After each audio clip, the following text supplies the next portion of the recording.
العالمین۔ حمد و صلات کے بعد بعض لوگوں کا یہ کہنا ہے کہ انسان کو زندگی گزارنے کے لیے 2-3 چیزوں کی ضرورت ہے، پہننے کے لیے کپڑے ہوں، رہنے کے لیے گھر ہو، اور پیٹ بھرنے کے لیے کھانا ہو۔ روٹی اور کپڑا اور مکان، یہ 3 چیزیں اگر کسی شخص کو میسر ہیں تو اس کی زندگی کا پہیہ صحیح کر کے چلتا ہے۔ میرا سوال یہ ہے کہ جو قیدی ہوتا ہے، جیل میں ہوتا ہے، اسے تو وہاں کپڑے بھی ملتے ہیں، روٹی بھی ملتی ہے، چھت بھی میسر ہوتی ہے، تو پھر وہ قیدی کیوں ہوتا ہے؟ پھر وہ تکلیف میں کیوں ہوتا ہے؟ پھر وہ اپنے آپ کو ایک بہت زیادہ کرب اور اذیت میں کیوں محسوس کرتا ہے؟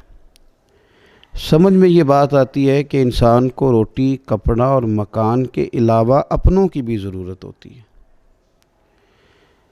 اس کے لیے سب سے بڑا خوفناک منظر وہ ہوتا ہے کہ جب وہ تنہائی کا شکار ہوتا ہے، اپنے اس سے دور ہوتے ہیں، ان کے ساتھ مل نہیں سکتا، بیٹھ نہیں سکتا، بات چیت نہیں کر سکتا۔ یہ تنہائی سب سے بڑی سزا ہے۔ اللہ تبارک و تعالیٰ نے انسان کو انسانوں کے ساتھ مل کر سوسائٹی اور معاشرہ بنانے کا حکم ارشاد فرمایا ہے۔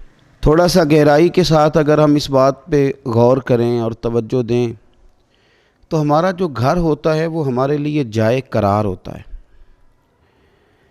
کسی اور جگہ، کسی اور کے بیڈ روم میں، کسی اور کے گھر میں اس سکون کی، اطمینان کی نیند میسر ہی نہیں آتی جو اپنے گھر میں آتی ہے۔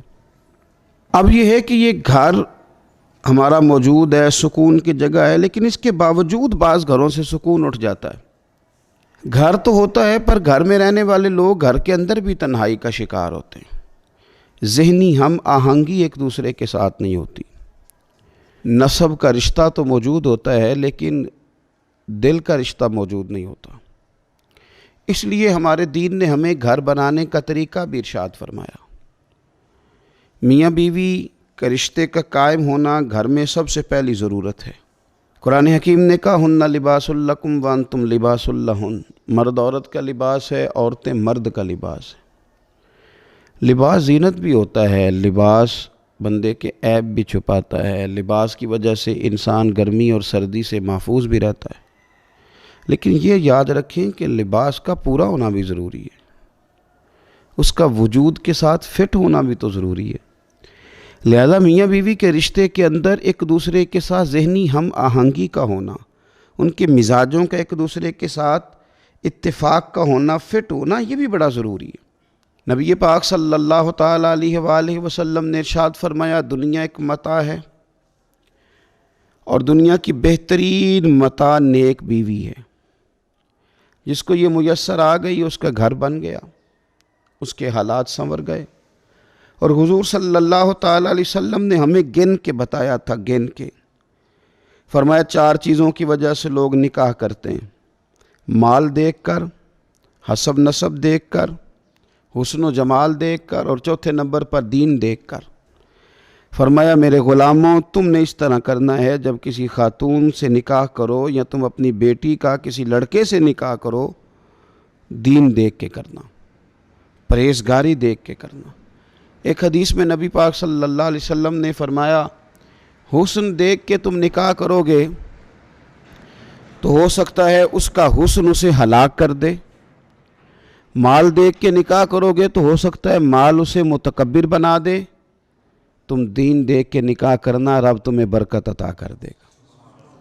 تو سب سے پہلے تو رشتے کے انتخاب میں آپ بیٹی کے لیے رشتہ تلاش کریں تو پھر بھی دیندار کا، پرہیزگار کا، اللہ سے ڈرنے والے کا، اس لڑکے کا رشتہ تلاش کریں۔ اپنے بیٹے کے لیے رشتہ تلاش کریں تو اس خاتون کا جو اللہ سے ڈرنے والی ہو، جس کا دل نرم ہو، جو رشتوں کے تقدس سے آگاہ ہو۔ حسن، مال، دولت، یہ تو چیزیں آتی جاتی رہتی ہیں۔ تو گھر کے اندر اگر آپ آسودگی حاصل کرنا چاہتے ہیں تو اس کے لیے سب سے زیادہ ضروری یہ ہے کہ گھر کے اندر آپ کا ماحول کس طرح کا ہے۔ حضرت سعید رحمۃ اللہ علیہ تابعین میں سے تھے، نیک آدمی تھے، محدث تھے، عالم تھے، درویش تھے، صوفی تھے، اللہ کے بندے تھے۔ ان کی بیٹی بڑی پارسا تھی، بڑی نیک تھی. بادشاہ وقت نے اپنے شہزادے کے لیے رشتہ بھیجا. دیکھیں اب ایک سوچ یہ ہے کہ میری بیٹی شہزادی بن جائے گی، کل کو ملکہ بن جائے گی، لیکن وہ سمجھ گئے کہ وہ جو لڑکا ہے اس کی طبیعت میں تو عیاش پن ہے. وہ شہزادہ تو ہے لیکن اس کی خواہشات بہت بڑی ہیں. تو حضرت سعید رحمۃ اللہ تعالیٰ علیہ نے بادشاہ سے معذرت کر لی. فرمایا میں اپنی بیٹی کا نکاح تیرے ساتھ نہیں کر سکتا. وہ کہنے لگا میں تو جس پہ ہاتھ رکھوں وہ اپنی بیٹی دینے کو تیار. فرمایا میں نہیں اپنی بیٹی کا نکاح تیرے ساتھ کروں گا. وہاں معذرت کر لی. لیکن ایک شاگرد آپ کے پاس حدیث پاک پڑھا کرتا تھا، بڑا نیک تھا، پرہیزگار تھا، متقی تھا، اللہ کو یاد کرنے والا تھا. حضرت شیخ نے اگلی صبح ہی اس سے فرمایا کہ تو نکاح کیوں نہیں کرتا؟ عرض کی حضور میں نہ دولت پاتا ہوں نہ مال و اسباب پاتا ہوں، کون مجھے رشتہ دے گا؟ تو فرمایا اگر میں اپنی بیٹی کا نکاح تیرے ساتھ کر دوں تو قبول کرتا ہے؟ اس نے کہا حضور یہ تو سعادت مندی اور فیروز بختی کی حد ہو گئی کہ اتنے بڑے شیخ کی صاحبزادی اور پھر اتنی نیک پارسہ اور اچھی اور اللہ سے ڈرنے والی خاتون. تو حضرت شیخ نے گھر جا کے اپنی بیٹی سے اجازت لی اور نکاح کر دیا.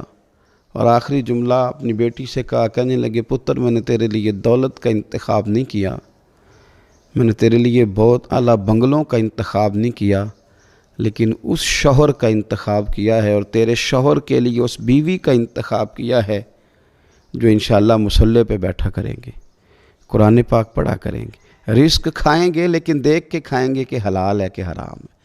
تو رشتوں کے انتخاب میں دیکھیں ایک ہے لباس جسم، اور میاں بیوی ایک دوسرے کے لیے لباس زندگی ہیں. ہن لباس لکم وانتم لباس لہن، زندگی بھر کا ساتھ.